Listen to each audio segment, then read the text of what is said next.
welcome to another tutorial here at Capworks Productions. My name is David. Today we are going to be learning how to play Shum by Go_A. They are a Ukrainian band that recently released this song, and I heard it for the very first time today and immediately thought, wow, what an incredible, interesting, unique piece of music. I must learn it immediately. So I'm going to share some of the things that I learned today about the song. If you want the chords or the tabs in a PDF form, you can get those on Patreon. And as always, I'm streaming on Twitch on Tuesdays and Thursdays. So if you have any other questions, why don't you come and join me? It'll be a lot of fun to have you. And yeah, love to connect with you guys. So let's jump into the very first section. Before we even get to the chords, you'll remember at the beginning that there's this kind of like high-pitched sound, which I thought would be kind of cool to play on the guitar. It's on the 12th fret on the first string, and it starts on the second beat. So 1, 2, 3, 4. And it also happens on the 4th beat. So it'll kind of sound like this one.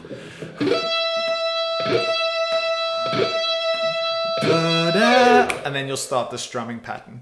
So that first note, you'll see I'm kind of playing it obviously on the 12th fret, but I'm strumming some dead notes to give it a little bit of like texture. Just, yeah, the second and third strings, I'm strumming all the way down to the first string and muting the second and third string. So you can try that out and see how that feels.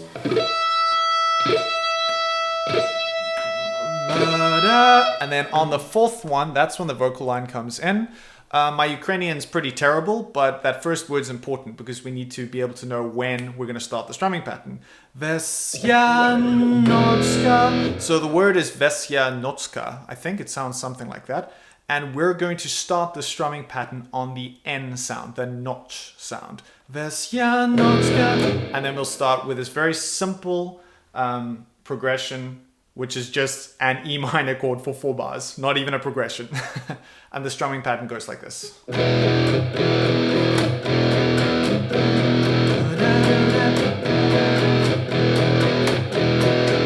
And then once we've done that E minor for 4 bars, so we're holding it for 4 bars, the strumming pattern, let me quickly go through it, it's not too difficult. Down, down, down, down, down, down. So down, down, and then dead notes. You'll notice my left hand is muting all the strings. And then down, down, down.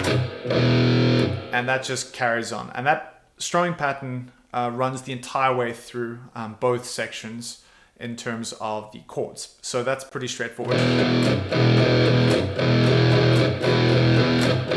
Now that we've done that, let's look at the second section, which is also 4 bars long, but there are quite a few chord changes here. So the first chord starts the same way, E minor. I'm playing an E minor power chord, I should have mentioned that before, which is basically the same as just an E minor shape, except I'm only strumming the bottom 3 strings. So I'll play through section 2 and then break it down.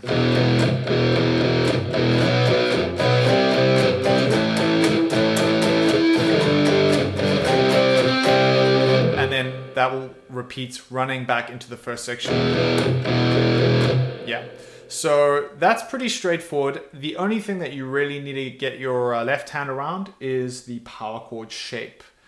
So this shifts a couple of times. The second bar is a B minor or B5 power chord.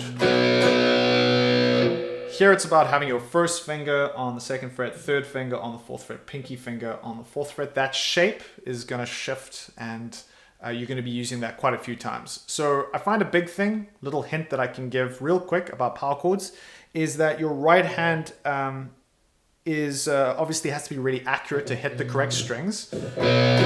But you can help by muting the strings that you don't want to sound with your left hand. So if you look real close at my first finger, I'm touching the 6th string just lightly, so that if I play the 6th string, you won't actually be able to hear it ringing.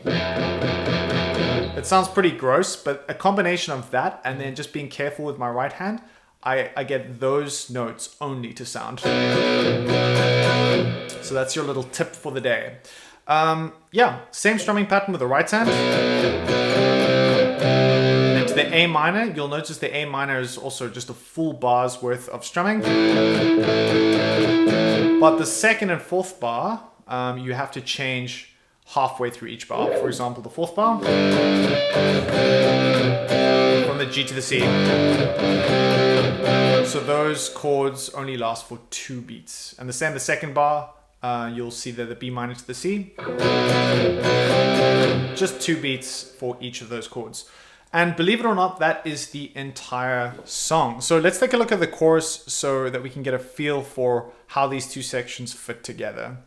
The chorus starts off with that first section. So if I just hop back, it's just an E minor, holding an E minor. And then you'll head into the second section. So let's take a look at the chorus.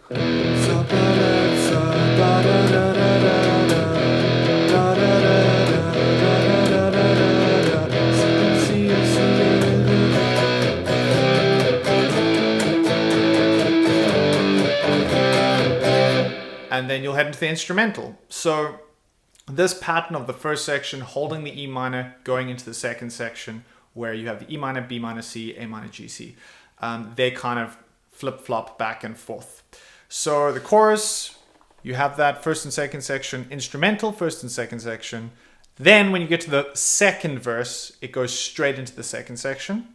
Then the chorus, first and second section. Bridge is dead easy, it's just an E minor for like ever. But you'll remember here, this is where things slow down a lot. So once things slow down, then eventually they start speeding up again. You'll hold this E minor while things are super slow. So take a listen to that to get a bit of a feel for it. And then eventually you'll arrive back at the chorus, but it'll be really, really quick because you would have sped up. And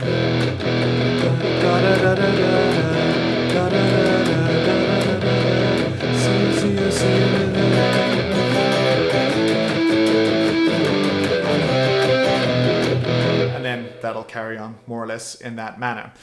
Okay, now that we've covered the chords, let's take a look at the tabs for the solo. So I've kind of transcribed that little flute solo for electric guitar because I think it's kind of fun to play. And I'm going to play through it and then break down basically what's going on in 3-bar segments. So let's take a look at that first solo.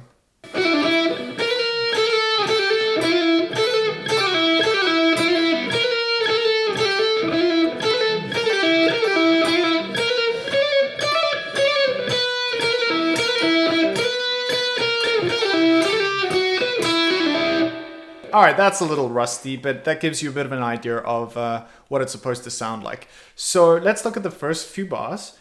Here, one thing I will mention is that leading into the solo, if you're playing the chords and planning on playing the chords, it's good to get a feel for how they would fit in. So you would be playing the end of the second section chords. So this part.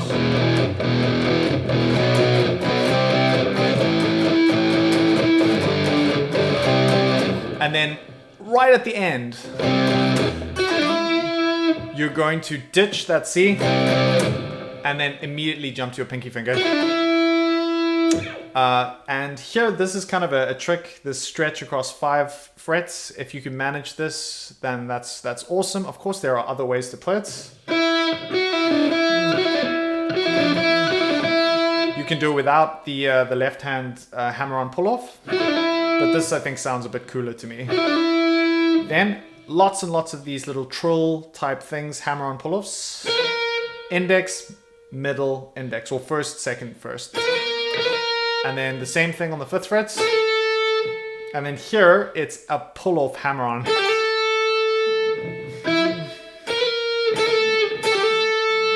And then the 3rd bar is kind of similar, hammer-on, pull-off. And then here, this is kind of my favorite part. This is a like kind of a 3-note pull-off.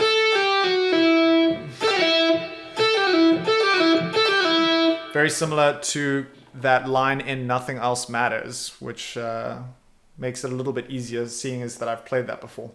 So yeah, that's a good one to practice. Then bar 4, very similar. In fact, that's exactly the same. Bar 5, it does change a little. Here, instead of going 5, 3, 2, open, this is the 3rd beat in bar 5.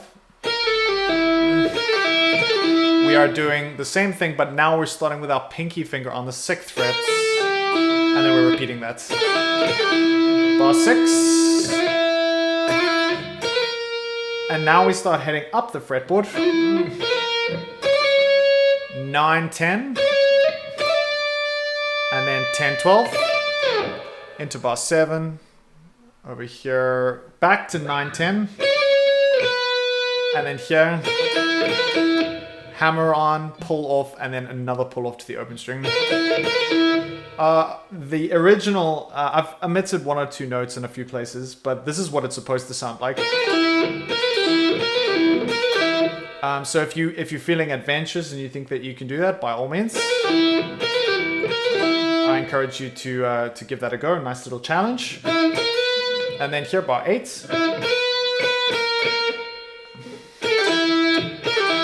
Very similar to what we had in the previous bar. I can tell you which bar actually. It's bar 6. Very similar to what we had in bar 6. And then at the end, yeah, let me play that again. Bar 9, hammer on, pull off, 7, 7. Jump to your second finger here so that you can get your left hand in position.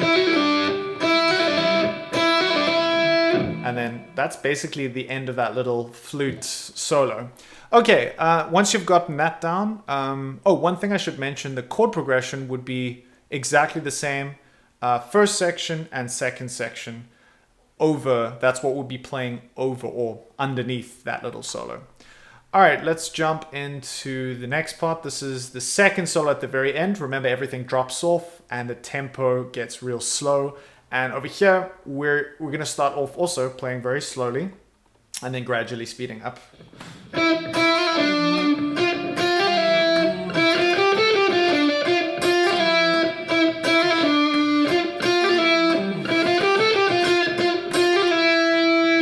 And then each time you'll gradually increase the speed. So let me break that down real quick. Bar 10. Sorry, it starts on the 5th fret. Here we have a hammer on, pull off. Then here, actually what you should be doing is playing in position with your left hand. I didn't do that now, which is not great technique. So let's try that again with a little bit better technique. So 5th fret, and then your second finger just staying in position on the 6th fret, hammering onto your pinky, and then back to your 5th finger, to the 5th fret with your first finger.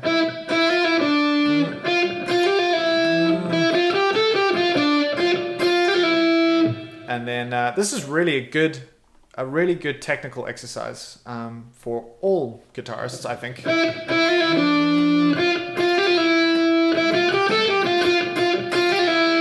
Yeah, and then gradually going back to the beginning, speeding up. Oh, just one thing that I've highlighted here. You can see that 6th fret that is in the box over here. That is the one difference between the two bars. So if you compare bar 13, bar 11, you'll notice that they're exactly the same except for that one note. In the first instance, you'll see it goes to a 7. The second time, it just holds this 6th fret. So that's something good just to make a bit of a mental note for.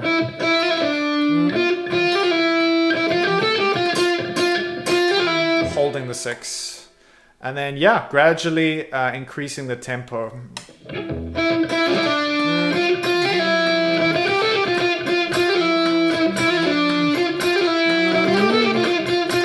then you can just carry on going. You can kind of test yourself there.